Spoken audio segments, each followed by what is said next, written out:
இந்த விமான விபத்திற்கு தாங்கள் தான் பொறுப்பு. குறிப்பாக நாங்கள்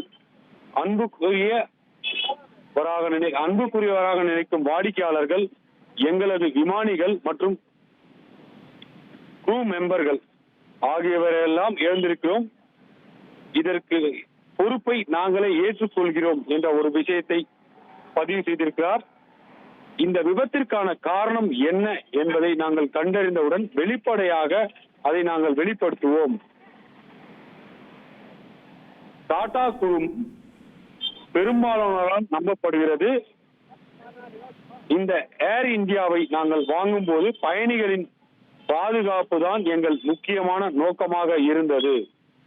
எனவே அதில் எந்த விதமான காம்ப்ரமைஸும் இல்லை. எதுவுமே நாங்கள் அலட்சியமாக இருந்து விட மாட்டோம் என்ற ஒரு விஷயத்தை பதிவு செய்திருக்கார். ஒட்டு மொத்தத்தில் இந்த விமான விபத்து என்பது எங்கள் பொறுப்பு, இதை நாங்கள் தார்மீக பொறுப்பேற்கிறோம். இது டாடா குழுமத்தில் மறக்க முடியாத ஒரு கருப்பு நாளாக இருக்கும் என்பதை பதிவிட்டிருக்கிறார். நேற்று அவர் பல்வேறு விஷயங்களை தனது எக்ஸ் பக்கத்திலும் அதே போல சில ஊடகங்களில் பேசிய போது கூட தெரிவித்திருந்தார். இது எதிர்பாராத ஒரு விபத்து, என்ன நடந்தது என்பதை நாங்கள் ஆய்வுக்கு உட்படுத்தி இருக்கிறோம் என்றெல்லாம் கூட சொல்லியிருக்கிறார். தற்போது விமானத்தின் கருப்பு பெட்டிகள் கிடைத்திருக்கின்றன.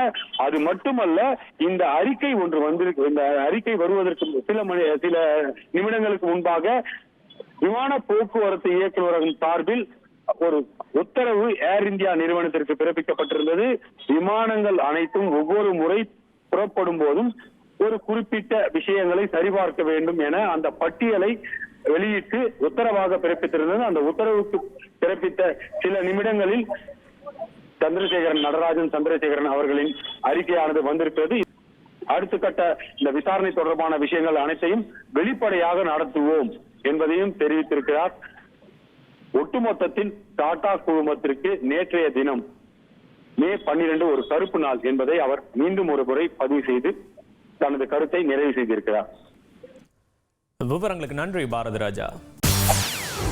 செய்திகளை உடனுக்குடன் தெரிந்து கொள்ள உடனே சப்ஸ்கிரைப் பண்ணுங்க.